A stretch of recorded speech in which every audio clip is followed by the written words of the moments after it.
और खबरों की शुरुआत करेंगे कांग्रेस में अध्यक्ष पद को लेकर, उसके चुनाव को लेकर जो रण मचा हुआ है उस पर, जिसमें पहले राजस्थान का रण थमने का नाम नहीं ले रहा। आज राजस्थान के मुख्यमंत्री अशोक गहलोत ने दिल्ली में कांग्रेस के अंतरिम अध्यक्ष सोनिया गांधी से मुलाकात की। गहलोत ने राजस्थान में हुए घटनाक्रम के लिए सोनिया गांधी से माफी मांगी। मुलाकात के बाद गहलोत ने यह साफ कर दिया है कि वो कांग्रेस अध्यक्ष पद का चुनाव नहीं लड़ेंगे। जो घटना हुई परसों के रोज 2 दिन पहले, वो घटना इतना हिला के रख दिया हम सबको। मुझे जो दुख है वो मैं जान सकता हूँ, क्योंकि पूरे देश में मैसेज चला गया जैसे मैं मुख्यमंत्री बना जाना चाहता हूँ, इसलिए सब कुछ हो रहा है। मैंने सोनिया जी से भी सॉरी फील किया है, माफी मांगी है, तो मैंने तय किया है अब मैं इस माहौल के अंदर चुनाव नहीं लड़ूंगा, ये मेरा फैसला है। तो वहीं इससे पहले दिग्विजय सिंह ने आज अपना नामांकन पत्र लेने कांग्रेस दफ्तर वो पहुंचे थे। इस दौरान उन्होंने कहा कि वो कल अपना नामांकन दाखिल करेंगे। मैं आज अपना नामांकन फॉर्म लेने आया हूं और संभवतः कल भरूंगा। धन्यवाद। और कांग्रेस में अध्यक्ष पद के चुनाव को लेकर मची सियासी खींचतान को छत्तीसगढ़ के मंत्री और वरिष्ठ कांग्रेस नेता टीएस सिंहदेव ने दुर्भाग्यजनक बताया।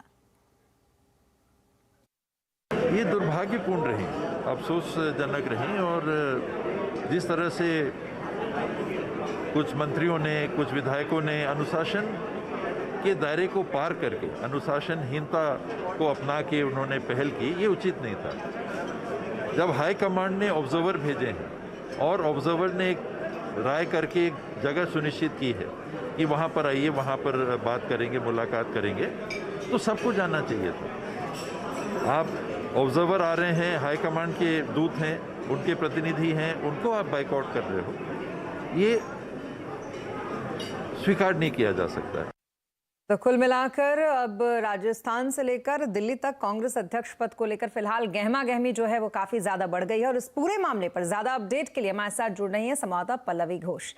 पल्लवी जी, दिल्ली में सोनिया गांधी के साथ मुलाकातों का दौर चल रहा है, क्या चल रहा है आखिरकार कांग्रेस में? क्या लगता है आपको राजस्थान का मामला कितना सुलझ पाया है अब तक?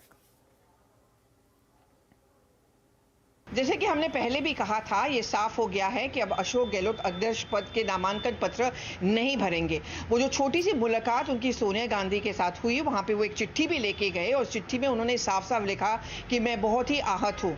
मीटिंग में उन्होंने सोनिया गांधी को पूरा ब्यौरा दिया। उनका कहना ये था कि मुझे इस बात का एकदम ही ज्ञान नहीं था कि विधायक क्या कर रहे हैं, उनकी प्लानिंग क्या था। मैं लो नेटवर्क जोन में था, इसलिए मैं संपर्क नहीं कर पाया, और जो हुआ वो एकदम बुरा हुआ, नहीं होना चाहिए था। उन्होंने साथ ही सोनिया गांधी को यह बात कहा कि वहां पे डिसिप्लिन जो है, पार्टी की डिसिप्लिन है, वो सबसे अहम है। लेकिन हमारे सूत्र ये भी बताते हैं कि सोनिया गांधी ने कहा कि जो भी अध्यक्ष बनेगा उसको विश्वास जीतना पड़ेगा पार्टी के कार्यकर्ताओं का।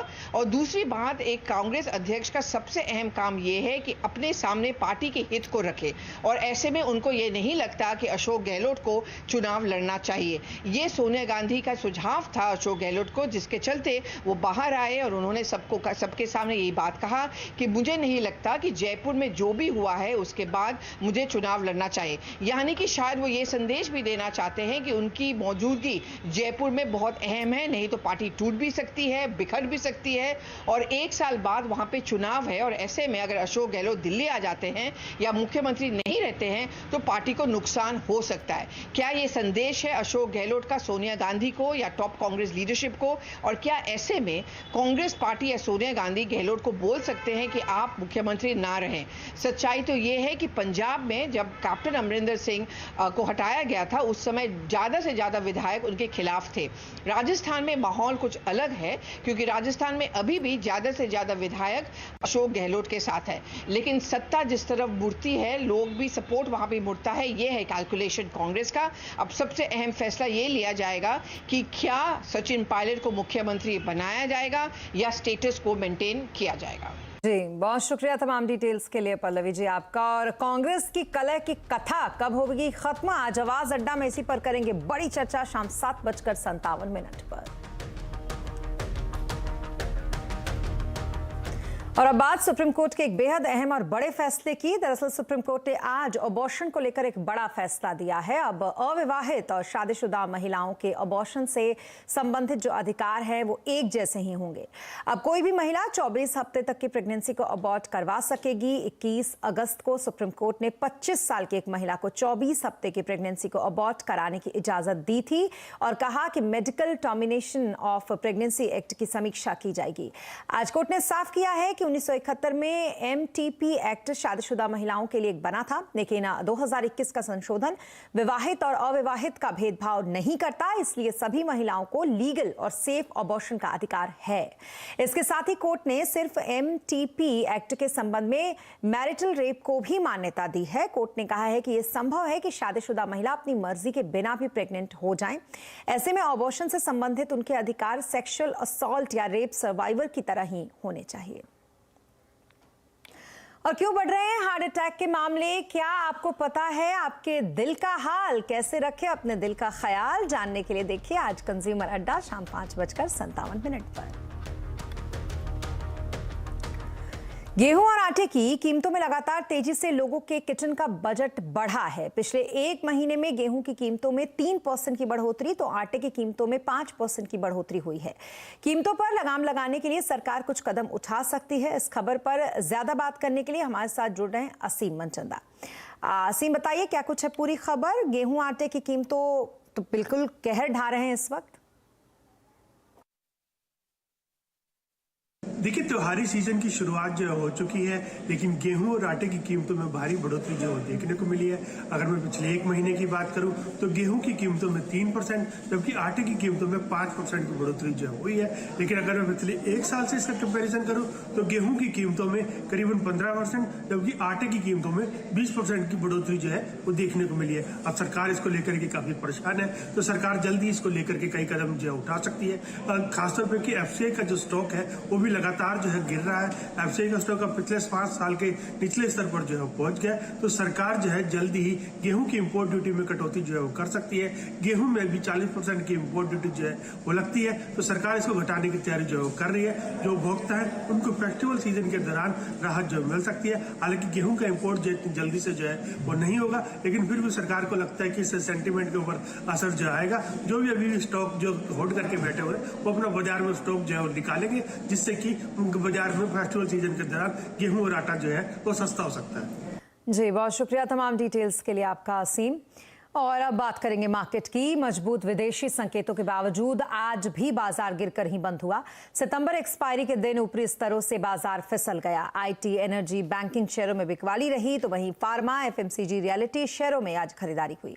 वहीं सितंबर के आंकड़े से पहले ऑटो सेक्टर में भी आज दबाव दिखा। सेंसेक्स 188 और निफ्टी 41 पॉइंट गिरकर बंद हुआ। मार्केट का पूरा एक्शन समझते हैं सुमित से।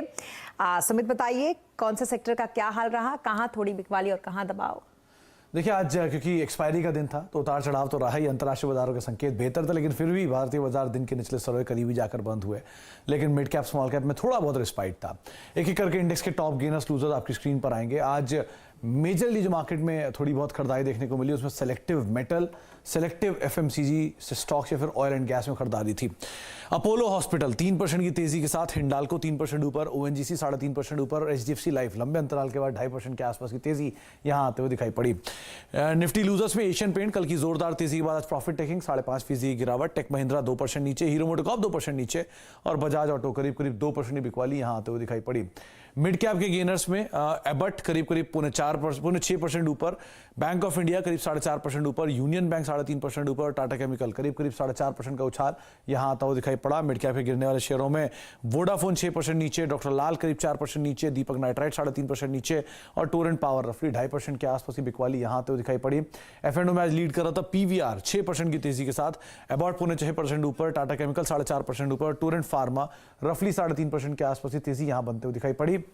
बिकवाली थी वोडाफोन आइडिया में 6% नीचे, आरती इंडस्ट्रीज 6% नीचे, एशियन पेंट्स करीब 5.5% नीचे और इंटेलेक्ट डिजाइन नए साल के निचले स्तरों पर रफली 4.5% के आसपास का फॉल यहां आता हुआ दिखाई पड़ा। तो थोड़ा बहुत PSU बैंकिंग में लास्ट आवर में बाइंग आई, लेकिन अब MPC की बैठक का इंतजार जरूर रहेगा। जी बहुत शुक्रिया तमाम मार्केट अपडेट के लिए सुमित आपका। तो ये तो रहा मार्केट का हाल और अब बात दुनिया की नामचीन टाइम मैगजीन की, जिसने विश्व के 100 उभरते सितारों की लिस्ट जारी की है जिन्होंने कारोबार, एंटरटेनमेंट, स्पोर्ट्स, राजनीति जैसे क्षेत्रों में बड़ी सफलता हासिल की है। टाइम 100 नेक्स्ट की इस लिस्ट में सिर्फ एक भारतीय का नाम है और वो है रिलायंस जियो के chairman Akash Ambani. Leaders category में चुने गए आकाश अंबानी के बारे में टाइम्स मैगजीन का कहना है कि वो बहुत ही कम उम्र में उन्होंने बिजनेस की दुनिया में अपनी एक अलग पहचान बनाई है।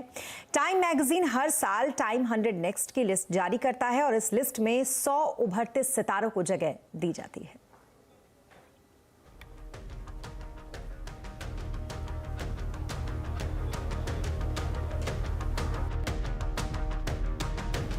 और अब बात प्रधानमंत्री नरेंद्र मोदी की। गुजरात चुनाव से पहले प्रधानमंत्री मोदी आज से 2 दिन के गुजरात दौरे पर हैं। सबसे पहले वो सूरत पहुंचे, जहां वो 3400 करोड़ रुपए से ज्यादा की लागत की विकास परियोजनाओं की आधारशिला उन्होंने रखी। इसके बाद प्रधानमंत्री मोदी ने सूरत में रोड शो भी किया। सूरत के बाद प्रधानमंत्री मोदी अपने भावनगर पहुंचे, वहां उन्होंने CNG टर्मिनल का उद्घाटन किया और लोगों को संबोधित भी किया।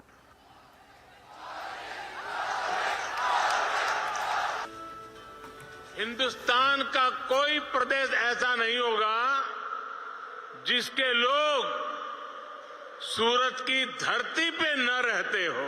साथियों, इस सदी के शुरुआती दशकों में जब दुनिया में 3 P यानी पब्लिक प्राइवेट पार्टनरशिप की चर्चा होती थी, तब मैं कहता था कि सूरत 4 P का उदाहरण है।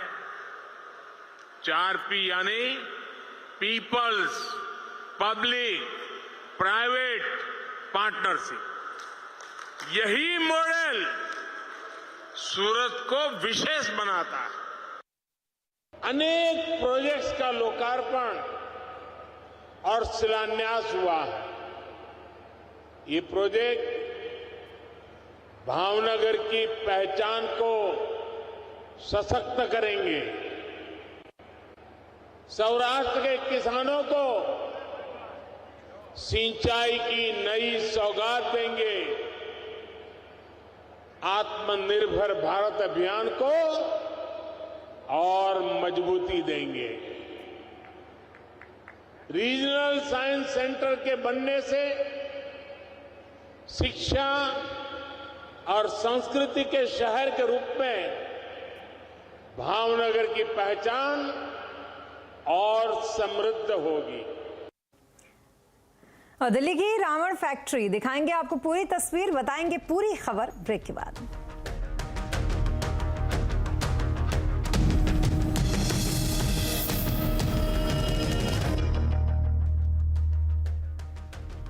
Mongia